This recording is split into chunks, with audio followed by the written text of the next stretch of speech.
There's an idea in Jewish philosophy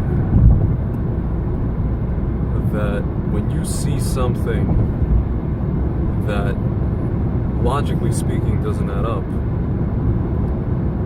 when you see something happening to you in your own personal life or in the world that's not understood to the human finite brain or by the human finite brain,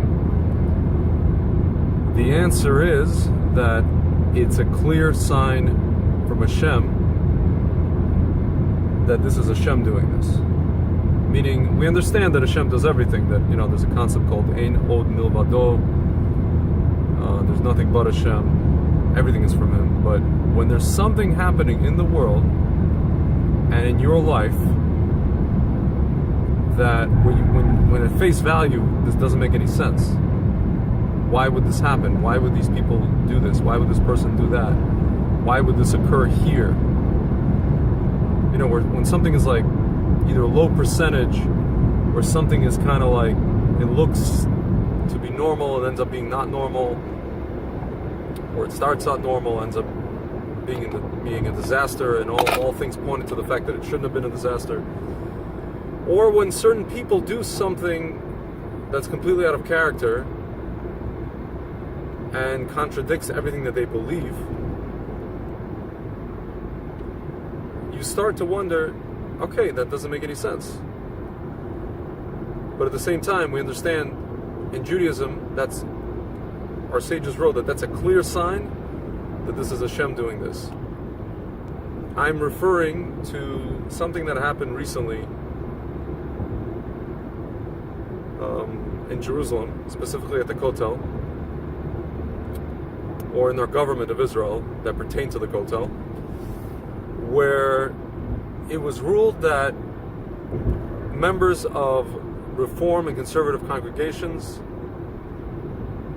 cannot have egalitarian minyanim or egalitarian prayers at the Kotel, at currently one of the most sacred sites in Judaism, or the most sacred site besides the Temple Mount, the most accessible one.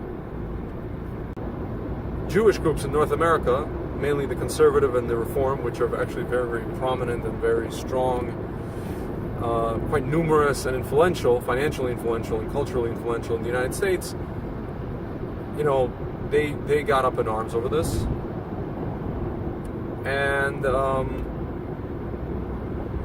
they basically said that, the Orthodox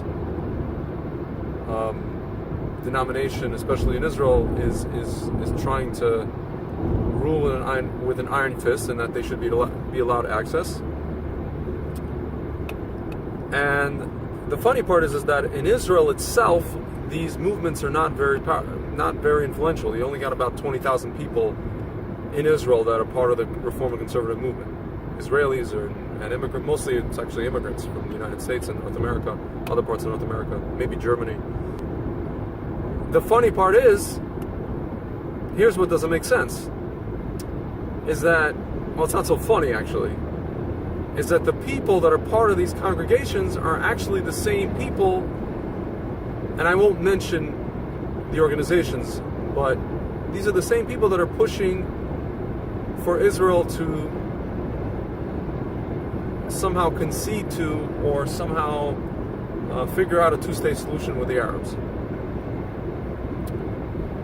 Which includes, actually, the fact that Jerusalem, particularly the Old City, which includes the Kotel, is classified as occupied territory, and therefore it's actually illegal for Jews to be there and praying there. Which begs the question, it doesn't make any sense. Why would a group of people who basically are espousing opinions that will lead to Israel's destruction, God forbid, so adamant about davening or praying at the one place that they say is illegally occupied? On face value, it doesn't make any sense. But actually, if you ask me, this is Hashem working to bring everybody not only back to the land of Israel, but also to bring everybody to a temple consciousness. One friend said, for me, it's not about Orthodox versus secular, or Orthodox versus Reform and Conservative. For me, it's about authenticity. It's about the land of Israel, the government of Israel, not following these foreign constructs.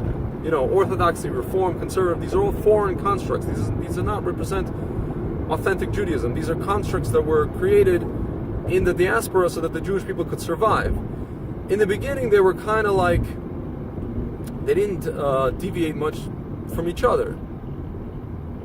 But now it's at the point where Orthodox believes this, quote unquote, the authentic, originalist Torah view, both in the oral tradition and the written tradition. Reform and Conservative don't. Or they don't put as much credence or as much clout into these texts. And also, Reform doesn't believe that the Torah, the written Torah, is actually was authored by Hashem. They believe it was authored by men. That's what we have at this point.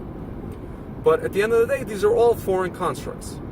And we shouldn't be listening, or we shouldn't be going according to foreign constructs. The land of Israel should not be ruled by these constructs. They should get back to the original, authentic Jewish values. Those are up for debate, whatever those are, but authentic, original Hebrew values.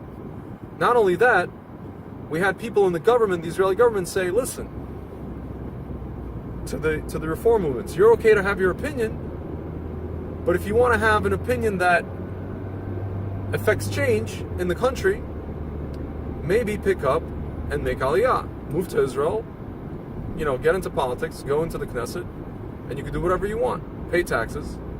You can say whatever you want. But to be up in arms from 6,000 miles away, it's a little bit fishy. It's a little bit shady. Another gentleman said, why are we sitting here arguing about the Kotel? A retaining wall of a retaining wall. Despite the fact that this Kotel was foretold that in one of our midrashic writings, in our allegorical writings, that this is a wall that would never be destroyed. If the temple was destroyed, this was a wall. Even the Romans, Vespasian said, I'm going to let this wall stand because I want future generations to know that we destroyed this temple. But in order for people to have evidence, they need to know that there was a temple there. They have to have a piece of it left to know that something was there. And so this gentleman was saying, why are we talking about this retaining wall of a retaining wall? What we should be talking about is getting our Temple Mount back and rebuilding our temple. And it's really not that difficult. Instead of arguing over a wall, we should be pining for what's behind that wall, which is a temple. Basically, the only conclusion we can come to when people who live outside the land of Israel, who otherwise are not really paying attention to what's going on, on the Temple Mount, religiously speaking, all of a sudden are up in arms about praying in Jerusalem and praying at the wall and praying anywhere near the temple. All of a sudden, they really desperately want to have whatever kind of minyanim, egalitarian, men and women. It's awakening some kind of consciousness. I had someone else say, why do they care? Because deep down they care. Deep down, it's like wishful thinking. They wish they could pray. They wish they had this yearning that Orthodox have. They want to have this yearning, no matter where they are, in America, in Canada, in Argentina, in Australia, 6,000 miles away, 8,000 miles away. It doesn't matter. And you see that this is Hashem working through these kind of weird machinations, these weird kind of dynamics. Orthodox, secular. At the end of the day, we're all one neshama, collective soul, and the argument we should be having is why aren't we building a temple? Why are we so stuck? Okay, so we've turned this wall, this retaining wall of a retaining wall, into like a makeshift synagogue, and we have to respect the rules of a synagogue, and we have men and women separate, and that's how it always was. Okay, fine, you can make that argument. That's something at face value.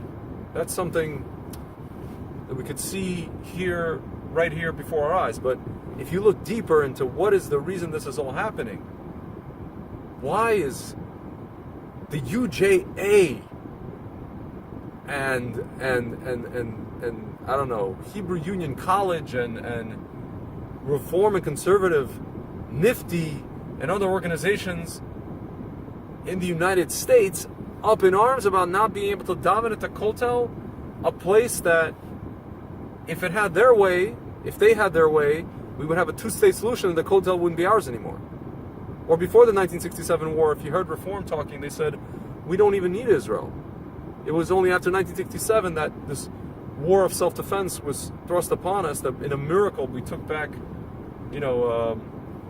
Jerusalem, something that should, a holiday, Jerusalem Day, that should have became, right up there with Hanukkah and Purim. If we would have had Sanhedrin, then we would have had another holiday added to the, one of the miracle holidays. Friend, just as a side thing, I mean, we had the most amount of people coming to the Temple Mount, over 1,000 visitors on Jerusalem Day. This is something that we haven't had in 2,000 years, since the temple stood in that place.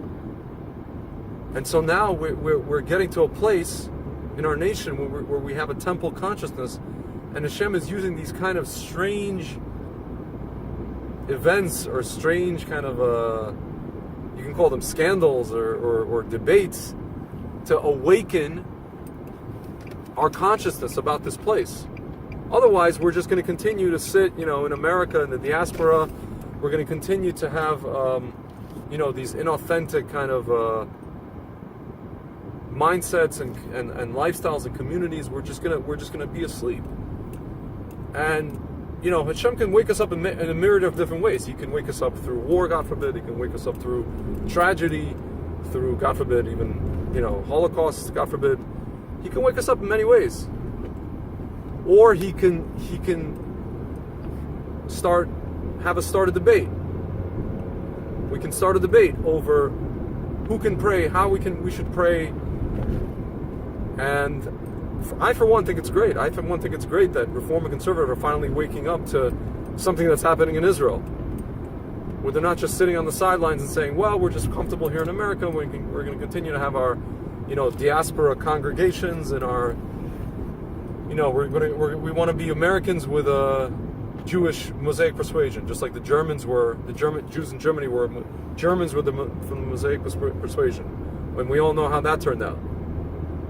So friends, I think it's great for, instead of, the Jews in America to be sitting and really forgetting who they are, through what have you, through intermarriage, through assimilation, and just forget who they are.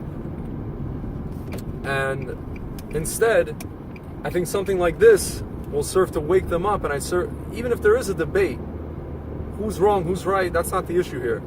There should be a debate, and there should be a conversation where people are having a consciousness about and asking the question of themselves, what is this Kotel? What is this Jerusalem?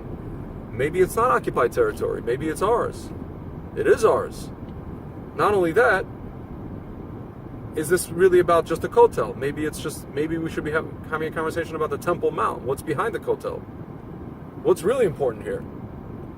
So, friends, I really hope that this leads to something much greater than, merely a debate about the Kotel between Orthodox and Conservative and Reform. I really hope that this leads to us finally realizing what's really ours and picking up where we left off in 1967. When Hashem granted us this miracle over attacking armies, and really we return to our homeland, and hopefully that can happen soon. Amen. Amen.